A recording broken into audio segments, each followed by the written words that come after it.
ফুলকপির সিজন তো শেষ হয়ে যাচ্ছে, শেষ হয়ে যাবার আগে আপনারা এরকমভাবে একবার ফুলকপির চপ বানিয়ে খেয়ে দেখুন।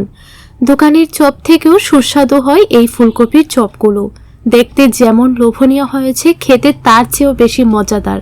একবার হলো বানিয়ে খেয়ে দেখুন বন্ধুরা, গ্যারান্টি দিয়ে বলছি একদিন খেলে বারবার খেতে চাইবেন।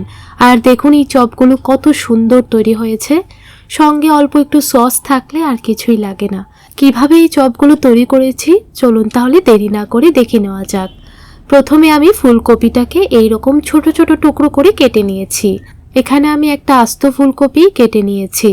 আপনাদের প্রয়োজন বুঝে আপনারা ফুলকপিটা নিয়ে নেবেন। তারপর গরম জলের মধ্যে অল্প একটু নুন দিয়ে ফুলকপিটাকে খুব ভালো করে ধুয়ে নিয়েছি। এখন কড়াইয়ের মধ্যে দিয়ে দিলাম 2 চামচ সরিষার তেল, হাফ টিস্পুন দিয়ে দিলাম 5 ফোড়ন। ফোড়নটাকে ভালো করে ভেজে নেব। তো ভালো করে ফোড়নটা ভেজে নিয়েছি। এখন একটা তেজপাতা দিয়ে দিলাম। তেজপাতাটা দেওয়ার পরও ভালো করে ভেজে নিচ্ছি। তো এখন দিয়ে দিচ্ছি 1 ইঞ্চ আদা গ্রেট করে। এইভাবে গ্রেট করে আদাটা দেবেন, তাহলে দেখবেন চপগুলো খেতে খুব ভালো লাগবে। তো আদাটাকেও খুব ভালো করে ভেজে নিতে হবে।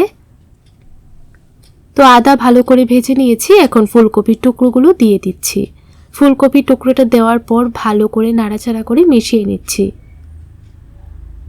এখন দিয়ে দিচ্ছি স্বাদ অনুযায়ী নুন, প্রায় হাফ টিস্পুনের মতো নুন দিয়ে দিলাম।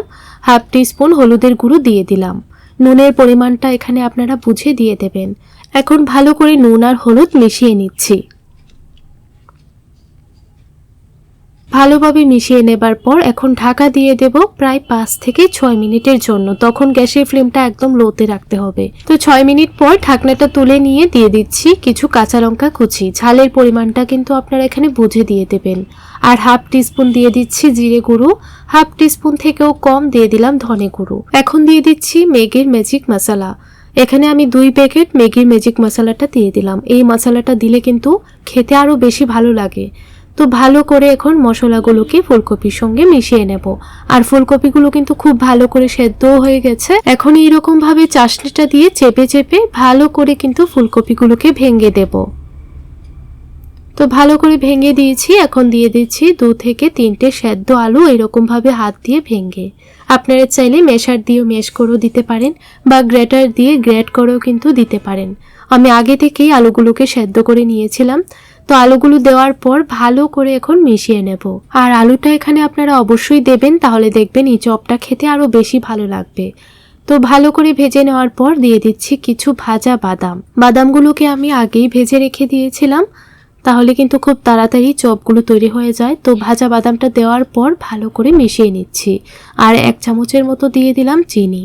এখন প্রায় 1 মিনিটের মতো ভেজে নেব। তারপর একটা প্লেটের মধ্যে নামিয়ে খুব ভালো করে এই মিশ্রণটাকে ঠান্ডা করে নিতে হবে।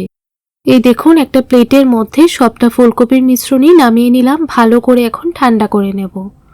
তো অন্যদিকে আমি কিছু নিয়ে নিলাম ব্রেড ক্রাম্বসের গুঁড়ো।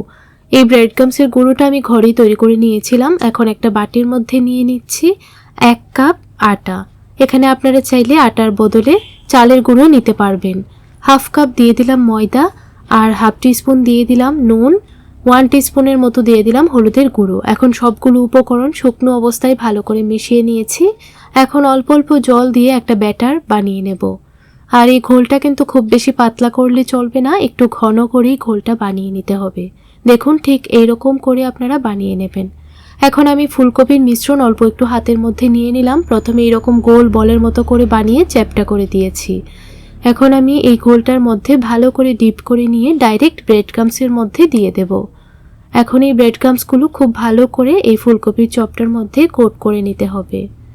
তো এইভাবে আমি সবগুলো চপই তৈরি করে নেব। দেখুন কতটা সুন্দর হয়েছে। একই রকমভাবে সবগুলো চপ বানিয়ে নিলাম। এখন এই চপগুলোকে ভেজে নেওয়ার পালা। তার জন্য আগে থেকেই একটা কড়াইয়ের মধ্যে পরিমাণ মতো তেল ভালো করে গরম করে নিয়েছিলাম। এক এক করে চপগুলো দিয়ে দিচ্ছি। আর যেহেতু এটা ফুলকপির নিরামিষ চপ, তাই সবাই কিন্তু এই চপটা খেতে পারবে। যারা পেঁয়াজ রসুন খান না তারাও কিন্তু এই চপগুলো খেতে পারবেন। খেতে কিন্তু অসাধারণ হয়। একদিন হলো বাড়িতে এইভাবে চপ বানিয়ে খেয়ে দেখুন। গ্যারান্টি দিয়ে বলছি বন্ধুরা, একদিন খেলে বারবার বানিয়ে খেতে চাইবেন। তো দেখুন উল্টিয়ে পাল্টিয়ে ভালো করে ভেজে নিয়েছি। আর কালারটা যখন দেখবেন এইরকম চলে এসেছে, তখনই আপনারা তেল থেকে ছেঁকে নামিয়ে নেবেন। তো একইভাবে বাকি চপগুলো ভেজে নেব। তো আপনাদের কাছে এই ফুলকপির চপ রেসিপিটা কেমন লাগলো কমেন্ট করে জানাবেন। ভিডিওটি ভালো লাগলে চ্যানেলটিকে সাবস্ক্রাইব করতে ভুলবেন না এই ধরনের আরও নতুন নতুন রেসিপি দেখার জন্য। আর লাইক শেয়ার করে আমার পাশে থাকবেন। তাহলে বন্ধুরা আজ এই পর্যন্তই, দেখা হবে পরের রেসিপিতে। ততক্ষণ আপনারা ভালো থাকবেন, সুস্থ থাকবেন।